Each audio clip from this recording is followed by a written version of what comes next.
नमस्कार, आप देख रहे हैं स्टेट टाइम्स और मैं हूं ख्वाहिश पटियार। जिस तरह से real estate summit Jammu Kashmir सरकार ने कराया और उसके बाद भारी भरकम इन्वेस्टमेंट जम्मू कश्मीर में आने की जो है संभावना भी जताई है और उसके तहत कई सारे एमओयूज भी साइन हुए हैं कई सारी प्राइवेट फर्म के साथ जम्मू कश्मीर सरकार के। वहीं दूसरी ओर सियासी दल जो हैं वो इसके ऊपर साफ तौर पर ये कह रहे हैं कि जम्मू कश्मीर को बेचने का प्रयास जो है वो सरकार कर रही है और यहाँ पर शिवसेना जो है वो लाइव यहाँ पर हवन कर रही है, आप देखेंगे। और इसमें इन्होंने दिया हुआ है कि सद्बुद्धि यज्ञ, सरकार को सद्बुद्धि दे भगवान, इस तरह का इन्होंने यहाँ पर एक बैनर भी लगाया है। और ये हवन करते हुए ये इस समय अपने तरीके से ये लोग एक किस्म का प्रदर्शन भी कर रहे हैं और सरकार तक संदेश भी पहुंचा रहे हैं कि आप ये जो निर्णय ले रहे हैं ये कहीं ना कहीं जम्मू कश्मीर के लोगों के हित के खिलाफ है, ऐसा इनका भी कहना है। और बाकी सियासी दल, चाहे वो पीडीपी हो, नेशनल कॉन्फ्रेंस हो, कांग्रेस हो, तमाम दल जो हैं अपने अपने तरीके से अलग अलग तरीके से प्रदर्शन कर चुके हैं। और यहाँ पर आज शिवसेना जो कि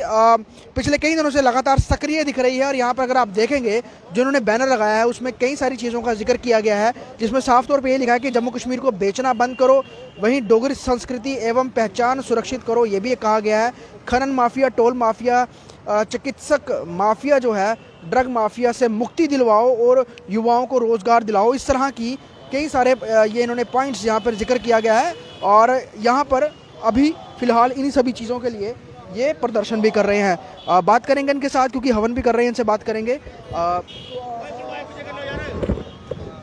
सर मुझे बताइए कि लगातार हवन पूजन भी हो रहा है और आप लोग अपने तरीके से बात भी रख रहे हैं,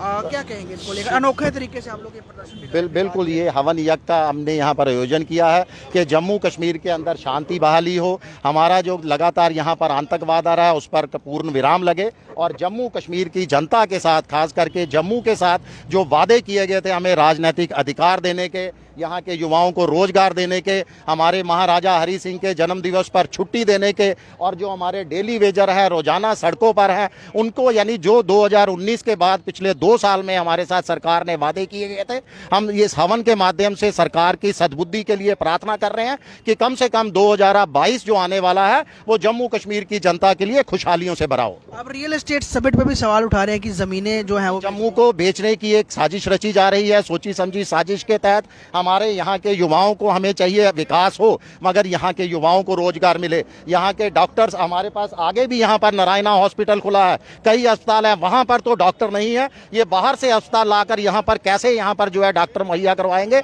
जम्मू कश्मीर के लोगों के लिए पहले रोजगार के अवसर दिए जाएं, उसके बाद ये जम्मू कश्मीर को जो एमओएस साइन किए गए, एमओयू जो साइन किए गए हैं उनके हमें बताया जाए कि वो अनकंडीशनल क्या है, उसके अंदर जनता के सामने लाना चाहिए कि क्या कंडीशन रखी गई है एमओयू के अंदर। महाराष्ट्र में शिवसेना की सरकार है और वहाँ पर तो प्राइवेटाइजेशन या फिर हम कहें रियल एस्टेट का बहुत बड़ा बाजार है, तो अगर यहाँ पर भी टाउनशिप्स बनेगी और रोजगार मिलेगा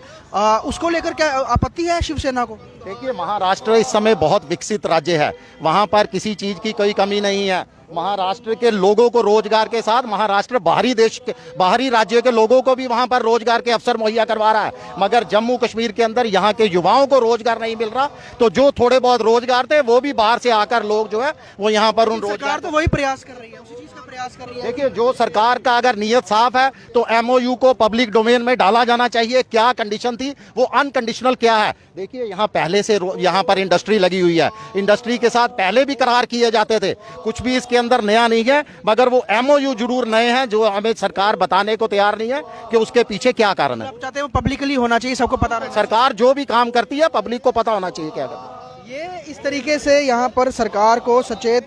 करने के लिए प्रदर्शन भी कर रहे हैं और एक किस्म से हवन भी कर रहे हैं, लेकिन साफ तौर पर मंशा पर सवाल ज़रूर उठता है क्योंकि अगर महाराष्ट्र में शिवसेना की सरकार है, वहाँ पर जिस तरह से बाहर का कोई भी व्यक्ति फ्लैट खरीद सकता है, प्रॉपर्टी खरीद सकता है, बिजनेस कर सकता है, तो सरकार उसी तरह का प्रयास, चाहे वो महाराष्ट्र हो, चाहे वो बेंगलोर हो, चंडीगढ़ हो, दिल्ली एनसीआर हो, उसी की तर्ज पे जम्मू कश्मीर में भी चाहती है कि जो प्राइवेट इन्वेस्टमेंट पे है वो यहाँ पर आए और यहाँ उसकी वजह से जम्मू कश्मीर का विकास भी हो और दूसरी बात यहाँ के युवाओं को रोज़गार मिले, स्किल्ड हो, इस सब के प्रयास में है। लेकिन चाहे वो शिवसेना हो, एनसी हो, पीडीपी हो, कांग्रेस हो या फिर अन्य दल हों, वो इसके विरोध ही लगातार कर रहे हैं और ये कह रहे हैं जो आपने MOU साइन किया है उसे पब्लिक किया जाए ताकि पता चले कि असल में MOU में क्या कुछ चीज़ें जो हैं वो ऐड है और क्या कुछ मिलेगा। और उसी को देखते हुए यहाँ पर ये हवन भी कर रहे हैं और सरकार को एक अपना संदेश भी दे रहे हैं इस अनोखे हवन से। वर्जुन शर्मा के साथ ख्वाहिश पटेल, स्टेट टाइम्स जम्मू।